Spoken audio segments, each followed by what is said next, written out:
বা যদি ইসলামী দলগুলো ক্ষমতায় আসে, আল্লাহর আইন কায়েম হয়ে যায় আর সৎ লোকের শাসন এসে যায়, তখন আপনি বুঝবেন নাগরিক অধিকার কাকে বলে। ঠিক কিনা বলো? যদি বুঝেন নাই, আপনাকে বুঝতে দেওয়া হয় না।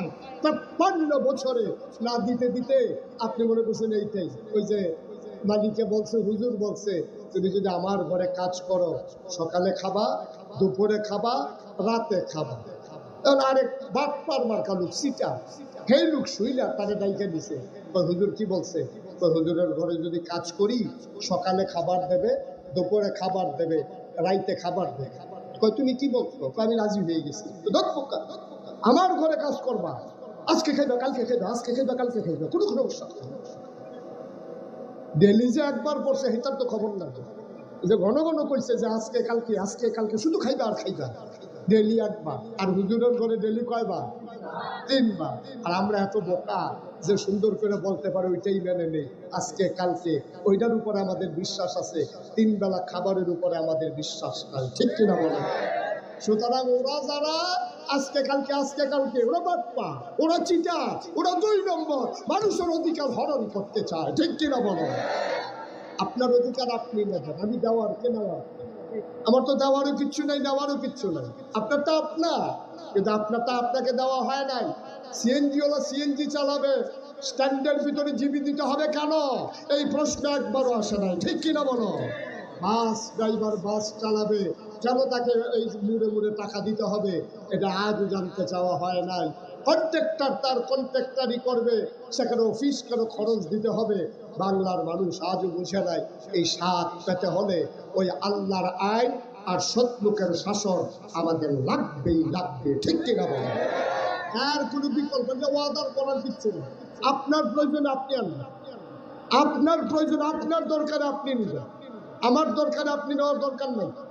আপনার আমার দরকার আপনি নেওয়ার দরকার নাই। কারণ যারা আল্লাহর আইন চায়, সৎ লোকের শাসন চায়, তারা দায়িত্ব বুঝে। আপনি মনে করেছেন যে ওনারা বোধহয় এমপি হওয়ার খায়েশ যাচ্ছে, ওনারা বোধহয় প্রধানমন্ত্রী হওয়ার খায়েশ যাচ্ছে, কিন্তু আমাদের মনে ভয় আছে। উমরকে আমরা দেখছি কেমন করে প্রধানমন্ত্রিত্ব করা লাগে। ঠিক কিনা বলেন? আমাদের রুচি নেই। উমরের মতো মানুষ, আবু বকর সিদ্দিকের যখন ইন্তেকাল হয়ে গেছে, উমরকে খুঁজে পাওয়া যায় না। কই গেছে উমর? খুঁজে পাওয়া যায় না। সব মানুষ পেরেশান হয়ে গেছে, উমর কই? আমরা তো চিন্তা করেছি আবু বকরের পরে উমরকে ক্ষমতায় বসাবো। উমর দরজা বন্ধ করে ঘরের ভিতরে কাঁদতেছে। দরজা খুলে দেখে একেবারে পাঞ্জাবি ভিজে গেছে, কাঁদতে কাঁদতে। লোকজন জানতে চাইলে আপনি কি করতেছেন, আপনি কই গেছেন? আবু বকরের পরে রাষ্ট্র পরিচালনা করবে কে? আমি এই ভয়েই তো লুকাই গেছি, কারণ আমি জানতাম তোমরা আমারে ধরবা। কিন্তু আমার তো বড় ভয়, ফোরাত তীরে আমার শাসনামলে একটা কুকুর যদি না খেয়ে মারা যায়, আর কিয়ামতের ময়দানে আল্লাহ যদি আমাদের ডাক দেয়, ওমর রে ওই কুকুরটা কেন না খেয়ে মারা গেল, জবাব দে। আমি সেই ভয়ে দরজা বন্ধ করে ঘরের ভিতরে লুকিয়ে আছি। সুবহানাল্লাহ বলবেন না? এত মজা মনে করছো? মজা তো তাদের জন্য যারা ব্রিজ করার নামে রোডের বদলে ব্রিজের ভিতরে বাঁশ দেয়, তাদের জন্য ক্ষমতা মজা। ঠিক কিনা কও? যারা যারা কোটি কোটি টাকা কানাডায় পাচার করে, আমেরিকাতে পাচার করে, ইন্ডিয়ায় যারা বাড়ি বানায়, যারা মালয়েশিয়ায় সেকেন্ড হোম বানায়, তাদের জন্য ক্ষমতা মজা। কিন্তু যারা আল্লাহওয়ালা মানুষ, তাদের জন্য ক্ষমতা না, ক্ষমতা মজা তো দূরের কথা, ক্ষমতা হলো গলায় গামছা লাগানো। ঠিক কিনা কও? মুসলমান মন দিয়ে শোনো, 1 নম্বরে আল্লাহ কল দিলেন। কয়টা জিনিস আল্লাহ দিয়েছেন? মাশাআল্লাহ, সচেতন শ্রোতা। 1 নম্বরে আকল, 2 নম্বরে কোরআনুল কারীম। এই কোরআনে 500 আয়াত আছে, যে আয়াতগুলোকে বলা হয় আহকামুল কোরআন। এই 500 আয়াত মেনে মেনে চলা। সুবহানাল্লাহ পায় না? 3 নম্বরে তোমাকে দিয়েছেন মহামূল্যবান জিনিস, নবী মুহাম্মদুর রাসূলুল্লাহ সাল্লাল্লাহু আলাইহি ওয়াসাল্লাম। বলেন সুবহানাল্লাহ। সবচেয়ে বড় নিয়ামত। তো খেয়াল করে শুনে, আদর্শ নবীকে পাঠাইলেন আল্লাহ আমাদের জন্য। এই বাচ্চাদের বসান, যে যেখান থেকে উঠে বসাই দিয়ে। এটাই তো আমাদের দেশে সমস্যা। দুষ্ট, খারাপ, উঠে যাওয়া মানুষ বেশি না। পুরা মাহফিলের ভিতরে 2 জন। কিন্তু কেউ যে ডাকে না, এটা হলো মূল সমস্যা। যদি ডাক দেওয়ার লোক থাকতো, ক্ষমতা পালা বদলের পরে ৩৩০ জন একসাথে পালাই যাওয়া লাগতো না। ঠিক কিনা বলে? ডাক দেওয়ার নাই বলেই তো পালানো লাগছে। ডাকও শুনে না, ডাক দেওয়ার লোকও না। ডাক দিবেন, থামাই দেবেন, তাইলে সমাজ সুন্দর হয়ে যাবে। ঠিক কিনা কম? তাইলে কোন দেশে পৃথিবীর ইতিহাসে, আমি যতটুকু লেখাপড়া করেছি, পৃথিবীর ইতিহাসে সরকার বদল হয়েছে আর ৩১৩ জন ৩৩০ জন মেম্বার অফ পার্লামেন্ট, আমলা কামলা ডিসি এসপি পুরাটা একবারে দেশ থেকে উধাও, এমন পৃথিবীর কোনো ইতিহাস নাই। ঠিক কিনা বলেন? শুধু বাংলাদেশে না। কারণ কি? কারণ হইল আমি এমন কাজ করছি, লোক চোখের সামনে যাইতে আমার ভয় লাগে, আমার পিঠা শুরু হয়ে যায়। আপনাকে তো আপনারা খেয়াল করছেন কিন্তু না জানি না, একটা লোকও কিন্তু দাবি করে নাই দেশ ত্যাগ। সবাই বলছিল দফা এক দাবি এক, বাকিটা কি? পদত্যাগ। পদত্যাগ, হ্যাঁ না, সবাই বলছিল দফা এক দাবি এক, পদত্যাগ। একটা লোক, একটা ছাত্র, একটা রাজনৈতিক দল অথবা কোন একটা পাগল, সেও বলে নাই দফা এক দাবি এক, দেশ ত্যাগ দেশ ত্যাগ। এই কথা কেউ কোনোদিন বলে নাই। কিন্তু আল্লাহর ফায়সালা এত কঠিন ফায়সালা। আল্লাহ কয় তোমরা যা বুঝো আমি কি কম বুঝি? আমি তো তোমাদের চেয়ে অনেক বেশি বুঝি। আমি জানি পদত্যাগে হবে না, দেশ ত্যাগ। এই খেলা কিন্তু কারো না, এই খেলা স্বয়ং কথা বলে না কার? কি মজার খেলা দেখছে! আমরা কেউ জানতাম না এই কারবারছে ঘটতো। আমরা তো মনে করছি হয়তো মাইটের দিয়া ছেড়ে দেবে, কিন্তু একবারে যে দেশ ত্যাগ করাই ফেলবে আল্লাহ, এটা আমরা বুঝি না। কি খেলা আল্লাহ! সুবহানাল্লাহ বলবেন না? এটাই আল্লাহ। ওই যে আপনারা আল্লাহ খুঁজতেছেন না, এই উনি আল্লাহ। সুবহানাল্লাহ, সুবহানাল্লাহ, সুবহানাল্লাহ।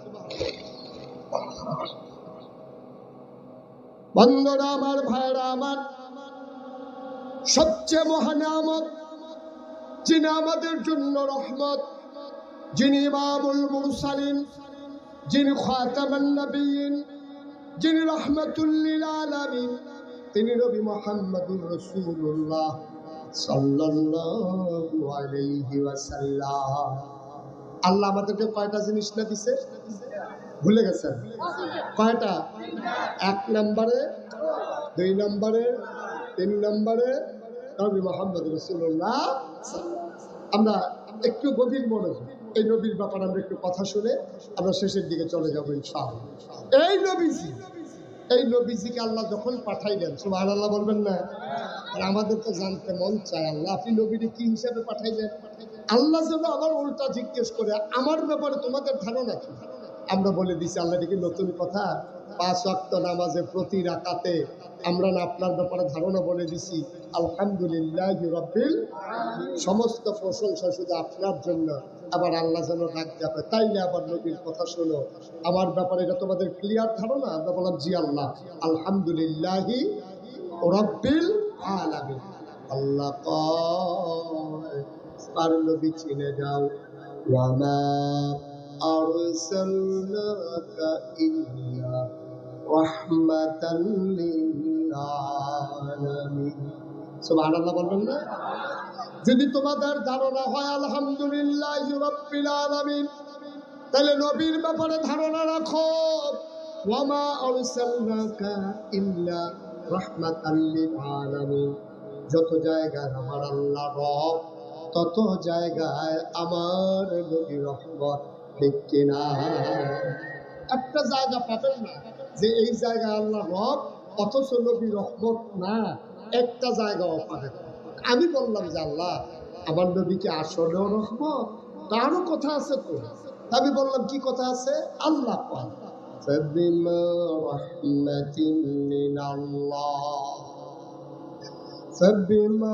رحمة من الله لنت لهم ولو كنت فظا غليظ القلب لانفضوا من حولك فاعف عنهم واستغفر لهم وشاورهم في الأمر فإذا عزمت فتوكل على الله إن الله يحب المتوكلين ও টাঙ্গাইলের মানুষ, মন দিয়ে শোনো। আল্লাহ কয়, আল্লাহর রহমতে নবীর মনটাকে আল্লাহ নরম করে বানাইছে। নবীর মনটা যদি নরম না হইতো, ওয়ালাউ কুনতা ফাযযাল গালিযাল কলব, নবী গো আপনার মনটা যদি শক্ত হইতো, লানফাদ্দু মিন হাওলিক, আপনি দেখতেন চতুর্পার্শ্বে মৌমাছির মতো যারা গুনগুন করে, আপনার প্রশংসা করে, আপনারে মানতে চায়, আপনার জন্য জীবন দিতে চায়। লানফাদ্দু মিন হাওলিক, আপনি দেখতেন আপনার চতুর্পার্শ্বের মানুষগুলো দূরে সরে গেছে। আপনার মনটা নরম বলে আবু বকর সিদ্দিককে শুধু বলেছিলেন, আবু বকর তৈরি থেকো, যে কোনো দিন হয়তো মক্কা ছেড়ে চলে যাওয়া লাগবে। ওই দিনের পর থেকে আবু বকর সিদ্দিক পিঠ আর বিছানায় লাগায় না, ঠিক কিনা? শুধু বলছিল তৈরি থেকো। আবু বকর স্ত্রী বারবার বলেছে, স্বামী আমার এইভাবে মানুষ ঘুমায়, আপনি বিছানায় আসে। আবু বকর সিদ্দিক বলেন, সমস্যা কি?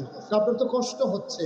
আবু বকর সিদ্দিক বলেন, এই আবু বকরের কষ্ট কোনো সমস্যা না, কিন্তু নবীজি দরজায় এসে দুইবার ডাকবে, এটা সাংঘাতিক সমস্যা, ঠিক কিনা বলেন?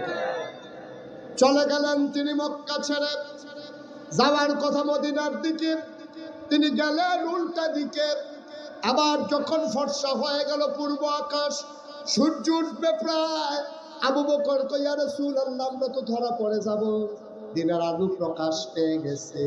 আল্লাহ নবী বললেন, চলো কোন একটা গুহায় ঢুকে যাই। পাহাড়ি গুহা পাওয়া গেল, সাউর গুহা। নবী ঢুকতে চাইলেন, আবু বকর বললেন, না আপনি যাবেন না। কয় কেন ঢুকবো না? কয় পাহাড়ি বিচ্ছু থাকতে পারে, সাপ থাকতে পারে, আপনাকে কামড়ে দিতে পারে, আপনি বাইরে দাঁড়ান, আমি দেখে আসি গুহাটা নিরাপদ কিনা। আল্লাহ নবী চোখের পানি ছেড়ে দিলেন, ডাক ডাক আবু বকর, আমি আগে গেলে আমাকে কামড়াবে, তোমারে কামড়াবে না। আবু বকর কান্দার কয়, নবী গো 100 আবু বকর মরে গেলে ইসলামের কিচ্ছু হবে না, কিন্তু আপনি নবী না থাকলে দুনিয়ায় আর ইসলাম থাকবে না। আপনি না থাকলে ইসলাম থাকবে না। আমি আবু বকর মরে গেলে ইসলামের কিচ্ছু হবে না। এজন্য আল্লাহ বলছেন, যদি আপনার ওয়ালাউ কুনতা ফাজ্জান গালিজাল কলব, আপনার মনটা যদি শক্ত হইতো, আমার দেশের যারা রাজনীতিবিদ, আমার দেশের যারা দায়িত্বশীল, এই আয়াতটা তাদের জন্য, কর্মীর জন্য মন হতে হবে নরম, একেবারে কলিজা হতে, কলিজা কাইটা খাওয়াইতে হবে। তাইলে কি হবে? আর নাইলে আপনি দেখবেন মন যদি শক্ত হয়ে যায়, কর্কশ ভাষী হন, আপনার আচরণে যদি মানুষ কষ্ট পায়, লানফাদ্দু মিন হাওলিক, আপনার চতুর্পার্শ্বে যারা আছে আপনি তাদের কাউকে খুঁজে পাবেন না, ঠিক কিনা? নেতার বৈশিষ্ট্য, অনন্য বৈশিষ্ট্য হচ্ছে মন হবে নরম। ফাফানহুম, আপনি মাফ করে দেবেন। ওয়াস্তাগফির লাহুম, আপনি আল্লাহর কাছে মাফ চাইবেন। ওয়াশাবিরহুম ফিল আমর, যে কোনো ব্যাপারে আপনি আপনার অধীনস্থদের সাথে পরামর্শ করবেন। এটা হচ্ছে 4টা গুণ নেতার ভিতরে থাকতেই হবে। তিনি ওয়ার্ড সভাপতি হন, তিনি থানা আমির হন, আর জেলা আমির হন, আর একেবারে কেন্দ্রীয় আমির হন। এই 4টা গুণ অনন্য বৈশিষ্ট্য আল্লাহ কোরআনে 1500 বছর আগে আলোচনা করে দিয়েছেন, ঠিক কিনা বলেন? 4টা না থাকলে সব শেষ, সব শেষ। এবার দেখেন নবীর মনটা যে নরম, এই ব্যাপারে আপনাদের ধারণা আছে তো নাকি? এবার একটু চিকন কথা, খুব খেয়াল করে শুনতে হবে, সূক্ষ্ম কথা। নবীজি যে বছর জন্মগ্রহণ করলেন, এই বছর তৎকালীন জামানায় মক্কার সম্ভ্রান্ত বংশাবলী মানুষ যারা, ওরা কিন্তু নিজের বুকের দুধ বাচ্চাদেরকে খাওয়াইতেন। তো বাচ্চা খাবে কি? তায়েফ একটা শহর ছিল, কিয়াফ, কথা বলে কিয়াফ। তায়েফ থেকে একদল মহিলা আসতো, আইসা নবী এই বাচ্চাগুলো নিয়ে যেত, দুধ খাওয়াইয়া টাকার বিনিময়ে আবার আইনা দিয়া যায়। তো যেই বছর নবী জন্মগ্রহণ করেছে, এই বছর তায়েফ থেকে একদল মহিলা রওনা করেছে। মনে করেন রওনা করছে গাজীপুর চৌরাস্তা থেকে, আসবে টাঙ্গাইল ভুইয়াপুর। কই আসবে? রওনা করছে কোত্থেকে? গাজ। আর সবাই কথা বলে, কোত্থেকে রওনা করছে? আসবে কই? টাঙ্গাইল ভুইয়াপুর। একদল মহিলা তায়েফ থেকে রওনা করছে, আসবে মক্কা। এখন এই গাজীপুর থেকে রওনা করে চন্দ্রা চৌরাস্তার কাছে আসার আগে এক মহিলা চিৎকার করে বলতেছে নাই। কয় কি নাই? কয় আমার সাথেই ছিল। আরে কি ছিল? কয় যে ছিল সে নাই। কয় কি নাম? কয় হালিমা। সুবহানাল্লাহ বলবেন না? সবাই আছে, একজন নাই। কি নাম? হালিমা। তো সবাই বলতেছে আমরা কি অপেক্ষা করবো নাকি ভুইয়াপুর চলে যাব? কয় বংশাবলী মানুষের বাচ্চা, সন্ধ্যা হয়ে গেলে আবার দেয় না না দেয়, চলো আমরা তাড়াতাড়ি চলে যাই। হালিমার উটটা তো দুর্বল, আবার সেই উটের উপরে উঠছে তিনজন, হালিমা, হালিমার স্বামী, হালিমার ছেলে আব্দুল্লাহ। এই তিনজন কিনে উঠবো তো শুয়ে গেছে, আমরা চলো চলে যাবো। সবাই চলে আসছে। আইসা ভুইয়াপুর কার বাড়িতে বিল্ডিং আছে, কার আব্বা জাপান থাকে, কার আব্বা আমেরিকা থাকে, কানাডা থাকে, কাদের বড় বড় বিল্ডিং ব্যবসা, ওই সব বাচ্চাগুলা সবাই টাকার বিনিময়ে নিয়ে রওনা করছে। রওনা করে গেছে মির্জাপুর। কই গেছে? মির্জাপুর। আরে কথা কয় না, মির্জাপুর কি মির্জা নাকি? আপনাদের টাঙ্গাইলে বলতে সমস্যা কি? কই গেছে? মির্জাপুর যাওয়ার পরে সবাই বাচ্চা নিয়ে যাইতেছে আর হালিমা আসতেছে। কথা কয় না, সবাই হালিমা ক্রস করছে মির্জাপুর। হালিমা থেকে সবার কোলে বাচ্চা, ওয়া ওয়া ওয়া, কান্দে না কান্দে না, সান্ত্বনা দিতে আছে। হালিমা কয় যে কে সবাইকে বাচ্চা নিয়ে এসে পড়ছো, হয়তো তোমার জন্য বসে থাকবো, তুমি তো চন্দ্রার আগেই পিছু পড়ে গেছো, তো তোমার জন্য আমরা কি বসে থাকবো, হাত খেয়ে থাকবো নাকি? বাচ্চা নিয়ে আসো। আর বাচ্চা নাই হইয়া পড়ে। হ্যাঁ, একটা বাচ্চা আছে, তার বাপ নাই। সুবহানাল্লাহ বলবেন না? একই একটা বাচ্চা আছে, তার আব্বা নাই। হালিমার স্বামী বলতেছে যে চলো যাই, পছন্দ হইলে আনবো, নাই গেল। হালিমা ছিল হিসাবী মহিলা। হালিমা বলতেছে এই যেই বাপের বাচ্চা না, যেই বাচ্চার বাপ নাই, তো সে টাকা দিবে কোত্থেকে? তার মা এতিম বাচ্চার জন্য টাকা দিতে পারবে? চলে না, আবার আর বাচ্চা লাগবে না, আমরা চলে যাই। হালিমার স্বামী বুঝাইয়া শোনাইয়া নিয়ে আসছে ভুইয়াপুর। ভুইয়াপুর মসজিদের কাছে আইসা কাবা ঘরের কাছে গিয়া হালিমার স্বামী দাঁড়াইছে। কাবা ঘরের পাশে হুজুর দেখছে, জিজ্ঞেস করছে ঘর কোনটা? তখন আঙ্গুল দিয়া দেখাই দিছে। মনে করেন ভুইয়াপুর আইসা মসজিদের সামনে দেখা হুজুর দাঁড়াই দিচ্ছে। তা হালিমা জিজ্ঞেস করতেছে হুজুর, এখানে যে একটা এতিম বাচ্চা আছে নাম মোহাম্মদ, ঘরটা কোনটা? আপনি কি চিনেন? তো চিনি মানি, এই মসজিদে ইমামতি 15 বছর, দাওয়াত খাইতে খেতে তামা করে লাইছি সব। চিনি না বলতে কোনো ঘর আছে না? কি করা লাগবে? কর মোহাম্মদ যে তার আব্বার নাম তো আব্দুল্লাহ। সুবহানাল্লাহ বলবেন না? আমাদের ভাই হইতো, ভালো মানুষ ছিল, সে তো নাই, এই ঘর খুঁজেন কেন? মোহাম্মদের সন্ধানে আসছি। ওই যে ঘর, কাবার কেনারে যে ঘর, ওই ঘর মোহাম্মদের ঘর। হালিমার স্বামীর বাচ্চা আব্দুল্লাহ তিনজনকে নিয়ে চলে গেলেন। আবার তিনজনকে নিয়ে যখন চলে গেলেন, হালিমা দরজায় গিয়ে দাঁড়ালেন। ডাক দেয়া কয়, আপনি একটু বাইরে থাকেন, কারণ এই ঘরে কোনো পুরুষ নাই, আমি একটু ঘরের ভেতরে তালাশ করি। হালিমা দরজায় গিয়ে দাঁড়ালেন, সালাম দিলেন, আসসালামু আলাইকুম ওয়া রাহমাতুল্লাহ।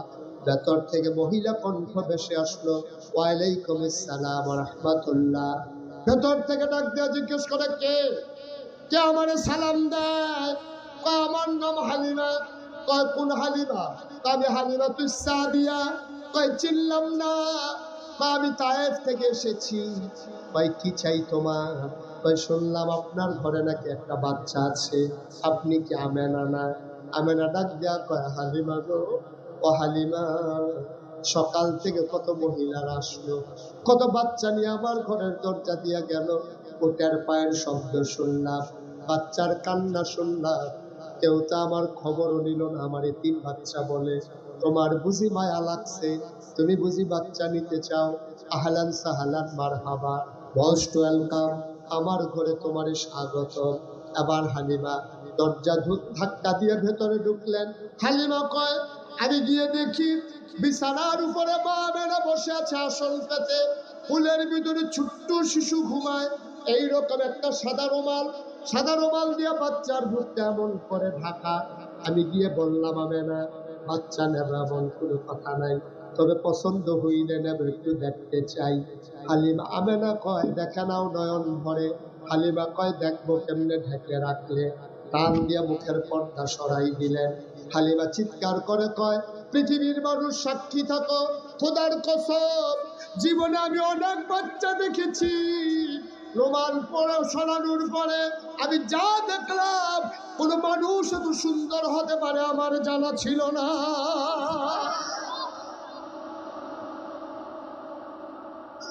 মানুষ এত সুন্দর হয় কেমনে? কি সুন্দর তার চোখ, কি সুন্দর তার নখ, কি সুন্দর তার মুখ, কি সুন্দর তার ঠোঁট। আমি অবাক বিস্ময়ে তাকিয়ে আছি। কবি সাহিত্যিকেরা কয়, হালিমা কথা বলতে সাবধানে বইল। তুমি বলতেছ এত সুন্দর মানুষ দেখে নাই, দেখবা কেমনে হালিমা? এর চাইতে সুন্দর করে আমার আল্লাহ কাউকে বানায় না। দেখবা কেমনে? কেমনে দেখবো? এর চাইতে সুন্দর করে আমার আল্লাহ তো কাউকে বানায় নাই। হালিমা কয়, আমি অবাক বিস্ময়ে তাকিয়ে আছি। আমি মনে মনে দোয়া করতেছিলাম, আমি তো তারে দেখতেছি, সে তো আমারে দেখে না। আমার দিকে যদি একটা নজর তাকাইতো, আমি কাউরে কিচ্ছু বলি নাই। খোদার কসম, হঠাৎ করে দেখলাম তার চোখের পাতাটা দুলতেছে। আমি চিন্তায় পড়ে গেলাম।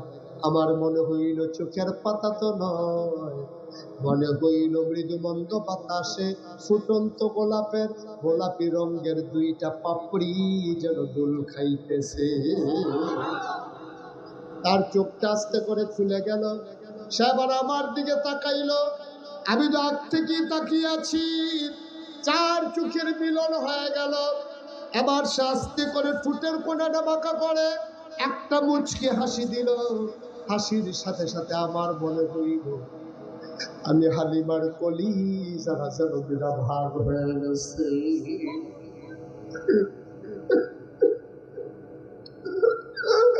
আমি দৌড়তে ঘরের বাইরে গেলাম। আমি আমার স্বামীকে বললাম, স্বামী টাকা পয়সার কোনো হিসাব নাই, এই বাচ্চা ফলে আমি যাইতে পারবো না।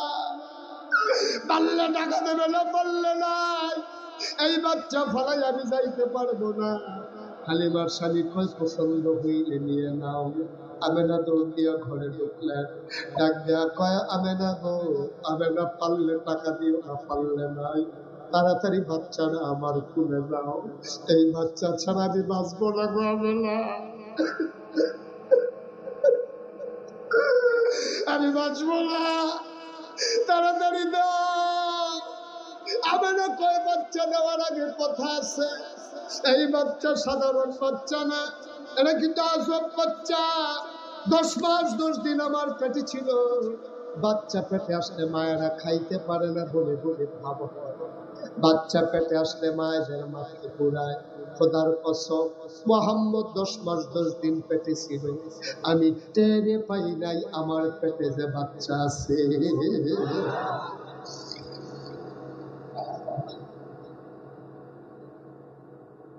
হালিমা, ও হালিমা, এটা যেমন তেমন বাচ্চা না। এই বাচ্চাটা যখন দুনিয়াতে আসবে, একটা পিঁপড়া কামড় দিলে আমি টের পাই, একটা পিঁপড়া কামড় দিলে আমি আমেনা টের পাই। খোদার কসম, বাচ্চাটা যখন দুনিয়াতে আসে, আমি একটা পিঁপড়ার কামড়ের মতো টের পাই না। এটা একটা আজব বাচ্চা। খাওয়াই দিলে খায় না, খাওয়াই দিলে কান্নাকাটি করে না, ঘুম পাড়াই দিলে নড়াচড়া করে না। এটা একটা আজব বাচ্চা গো হালিমা। একদিনের কথা শোনো, আমার মনে বড় কষ্ট। এই চাঁদের টুকরা বাচ্চা, তার আমি একটা কাগজের ফুলও কিনে দিতে পারি নাই, একটা খেলনা কিনা দিতে পারি নাই। আমার মনে বড় দুঃখ, সে তার আব্বারে দেখে নাই, তার আব্বাও তারে দেখে নাই। আব্দুল্লাহ যদি দেখতো, এই চাঁদের টুকরা ছেলে দেখলে কত খুশি হয়ে যেত। সে যখন পেটে তার আব্বা দুনিয়া থেকে বিদায় হয়েছে, সেও তার আব্বা দেখে নাই, তার আব্বাও তারে দেখে নাই। হালিমা গো, হালিমা, মনে বড় দুঃখ। আমি তার জন্য কিচ্ছু করতে পারি নাই। আমি একা মহিলা মানুষ, আমি কিচ্ছু করতে পারলাম না। ও হালিমা, মন দিয়ে শুনো। আমি একদিন গোসলখানায় ঢুকেছি, হাম্মামে ঢুকেছি গোসল করার জন্য। ওয়াশরুমে যখন ঢুকলাম, আমি তারে ঘুম পাড়াইয়া আমি হাম্মামে ঢুকেছি গোসল করার জন্যে। আবার গায়ের ভিতরে পানি ঢেলে নিয়েছি। সে তো ঘুমাইলে কখনো নড়ে না। আজকে আমি হঠাৎ করে কান পেতে শুনলাম ঘরের ভেতরে কিসের যেন আওয়াজ শোনা যায়। আমি জানালা খুলে উঠি বেড়ে দেখি আমার মোহাম্মদ হাত পা নাড়তেছে, খিলখিল করে হাসতেছে, আর উপরের দিকে হাত বাড়ায়, কি যেন সে ধরতে চায়। হঠাৎ করে তাকায়া দেখলাম আমি তারে খেলনা কিনা দিতে পারি নাই, আবার মাওলা তারে খেলনার বাকি রাখে নাই। আকাশের চাঁদ আর আকাশের তারাগুলা খেলনা বানাইয়া আমার মোহাম্মদের হাতের নাগালে পাঠাই দিছে। সে গিল গিল করে হাসে আর ওই চাঁদার তারা ধরতে চায়। ও হালিমা, এই বাচ্চা বড় আজব বাচ্চা। হালিমা কয় আমার কাছে আমানত, বিসমিল্লাহ বলে দিয়ে দেন। এবার আনারা কানতে কানতে বাচ্চা হালিমার কোলে উঠাই দিলেন। হালিমা কয় পৃথিবীর মানুষ শোনো, আমার গাটা ছিল শুকনা, আমার বুকে কোনো দুধ ছিল না, বুকের ভিতরে দুধ ছিল না। আমার ছেলে মোহাম্মদ ওই গাজীপুর চৌরাস্তা থেকে ভুইয়াপুর পর্যন্ত আসতে, তায়েফ থেকে মক্কায় আসতে বারবার বুকের ভিতরে চুষণ মেরেছে, একটা ফোঁটা দুধ পায় নাই। আমার বাচ্চারা একটা ফোঁটা দুধ পায় নাই। খোদার কসম, যেই মাত্র আমি মোহাম্মদকে বিসমিল্লাহ বলে কুলে নিলাম, আমি টের পাইলাম আমার শুকনা দুইটা বুক সাথে সাথে দুধে ভরপুর হয়ে গেছে। আমি লাফিয়া ঘরের বাইরে গেলাম, আমার স্বামীকে বললাম আর এক সেকেন্ড দেরি না, তাড়াতাড়ি করেন, চলেন চলে যাই। উটের পিঠে আমরা উঠলাম। ওমা আশ্চর্য, উট এখন আর হাঁটে না। আমি চিন্তায় পড়ে গেলাম, উট এমন করে কেন? আমি শক্ত করে ধরে বসলাম। আমরা খেয়াল করে দেখি যে উট নিয়ে পেছনে পড়ে গেছিলাম, উট আর এখন হাঁটে না, উট এখন ঘোড়ার মতো দৌড়ায়। তাদের সাথে দেখা হয়েছিল কোথায়? মির্জাপুরে। মির্জাপুর যাওয়ার পরে ওরা সামান্য একটু আগাইছে, ওরা পেছন ফিরে তাকাইয়া দেখে হালিমার উট ঘোড়ার মতো দৌড়াইয়া ওদেরকে পেছনে ফালাই আগাই যায়। আগের যারা রওনা করেছে তারা ডাক দেয়া কয়, বান্ধবী ও সই, তুমি কি ভুইয়াপুর গিয়া উট বদলাইছো নাকি? উট কি আগেরটা না? উট তো আগেরটাই। কই মিথ্যা বইল না, নিশ্চয়ই তুমি উট বদলাইছো। হালিমা ডাক দেয়া কয়, সে আমার উট দেবে, উটটা আমার আগেরটাই, এইটাই তো উট। কয় না না না, যেই উট পেছনে পড়ে গেল ওই চন্দ্রায়। আর এখন তুমি, আমরা মির্জাপুর পার হইয়া সামান্য আগাইলাম না, কোন সময় তুমি ভুইয়া পড়ে গেলা, কোন সময় বাচ্চা আনলা, আমাদেরকে পেছনে তুমি ফেলে আগাই যাও। হালিমা কয়, আমি জানি না উট কেমনে দৌড়ায়। কয় কে জানে? কয় আমার স্বামীও জানে না। কয় জানে কে? কয় আমার ছেলে আব্দুল্লাহও জানে না। কয় তাইলে জানে কে?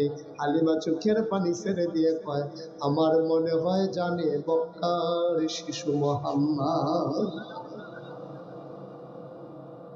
ও টাঙ্গাইলের মুসলমান, ভুইয়াপুরের মুসলমান, মুশতাক ফৈজি যদি কোনোদিন আর না আসে, কোনোদিন যদি তোমাদেরকে না ডাকে, মনে রাখবা আমি এসেছিলাম, মনে রাখবা কথা কয়টা বলে গেলাম।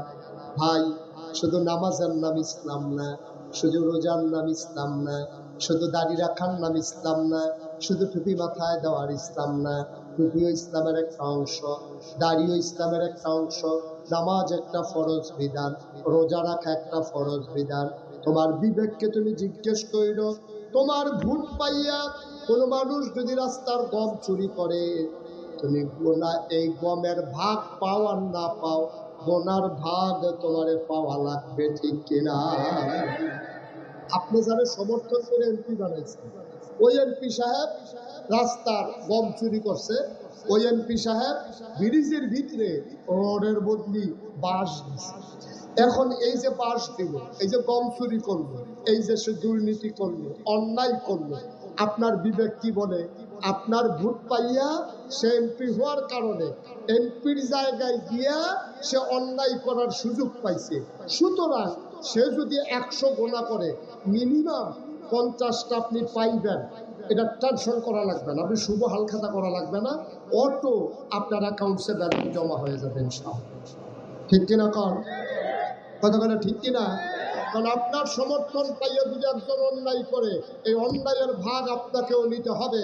সুতরাং মুসলমান, তোমার ভোট পাইয়া কেউ যদি বাজে মানুষ, অসভ্য মানুষ, কোনো খারাপ মানুষ যদি ক্ষমতায় আসে সমাজের ভিতরে খারাপ কিছু প্রচলন করে, তার গোনার ভাগ তোমারও পাইতে হবে। ঠিক কিনা বলো? সুতরাং তোমাকে সিদ্ধান্ত নিতে হবে জানা মতো, তোমার জানা মতো প্রকাশ্য দিবালুকে যেই লোকটা নামাজ ছাড়ে না, যেই লোকটা দাঁড়িয়ে রেখে দিয়েছে, যেই লোকটা অন্যায় করে না, অবিচার করে না, কথায় কথায় মিথ্যা বলে না, মানুষের উপরে জোর জুলুম নির্যাতন করে না, এমন লোকগুলো যদি ক্ষমতায় আসে তাহলে আমার দেশ কাগজে পত্রে নয়, প্রকৃত অর্থেই আমার দেশ সোনার বাংলা হবে। ঠিক কিনা বলো? সুতরাং এটা আপনার আমার দায়িত্ব, এটাই আমাদের দায়িত্ব, আসল দায়িত্ব। আল্লাহ যেন আমাদেরকে ভালো মানুষগুলোকে আমাদের সংসদে ভরে দিয়ে আমরা যেন ভালো আল্লাহর আইন কায়েমের ক্ষেত্রে সহযোগিতা করতে পারি, এটাই আজকের মাহফিল সিদ্ধান্ত হোক। আল্লাহ যেন কবুল করে, সবাই বলে আমিন। একটু বসতে হবে, আমরা সবাই এখন নামাজ পড়ি। এই যে ভাইরা, এই যে মাহফিল শেষ হওয়ার আগে ওনারা শেষ করে ঘোষণা দিয়ে সভাপতির বক্তব্য দিয়ে চলে যেতেছে। দায়িত্বে আছে, মাহফিল শেষ করার দায়িত্ব ওই কোনা দিয়া 3-4 জনের উপরে পড়ছে। মাহফিল শেষ হবে না, হাজার জনতা নামাজ পড়বে না, আপনি কেন আগে উঠে যাবেন? সবাই কনা আমিন, জোরে কনা আমিন।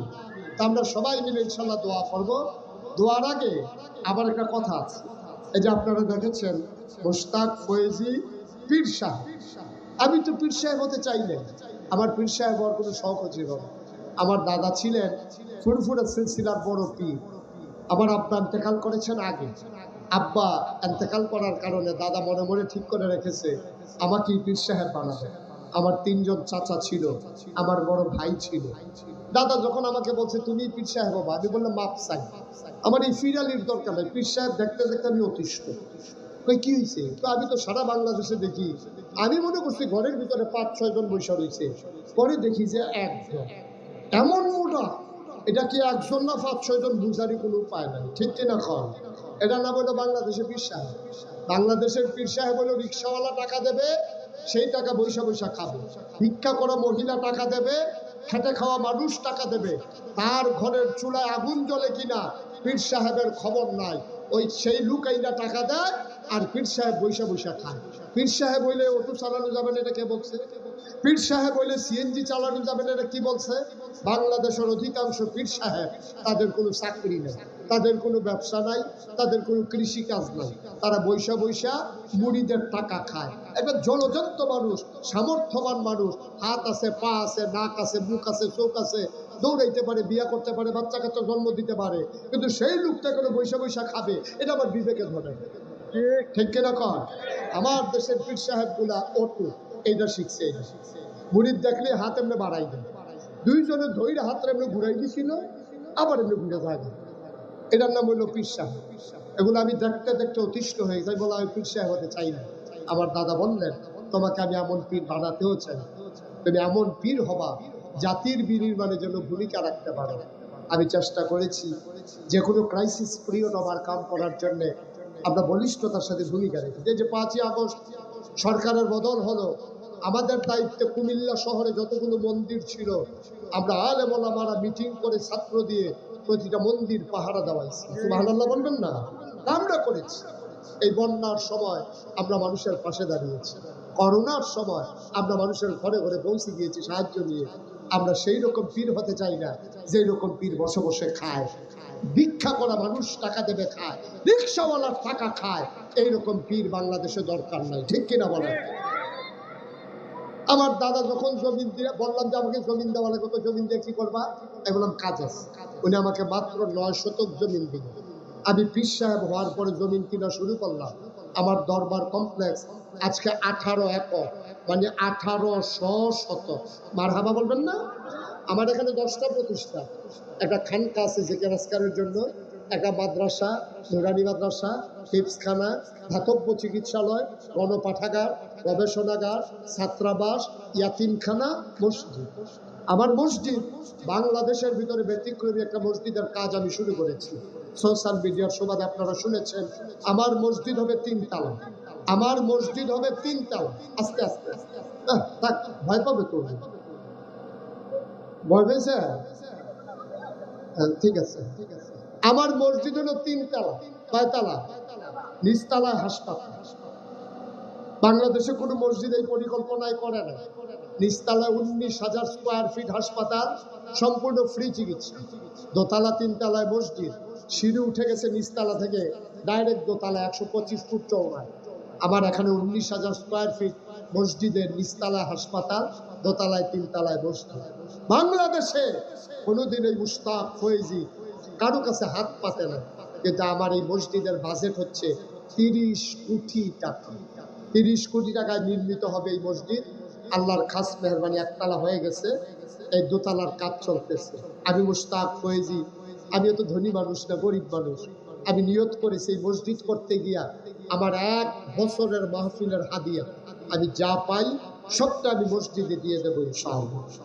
আল্লাহর খাস মেহরবানি 25 লক্ষ টাকা, আমার মতো মানুষ, গরিব মানুষ, 25 লক্ষ টাকা দিয়া তারপরে মসজিদের কাজ শুরু করেছি। আজকে পর্যন্ত খরচ হয়ে গেছে 4 কোটি 12 লক্ষ সামথিং, প্রায় 13 লক্ষ টাকা। 4 কোটি 13 লক্ষ। আমি কখনো বাংলাদেশের কারো কাছে হাত পাতি নাই, কিন্তু আমার এই মসজিদের জন্য আমি একজন রিক্সাওয়ালা পাইলেও তার সাথে কথা বলি। এখন দোয়া হবে, সবাই মিলে আমরা দোয়া করব।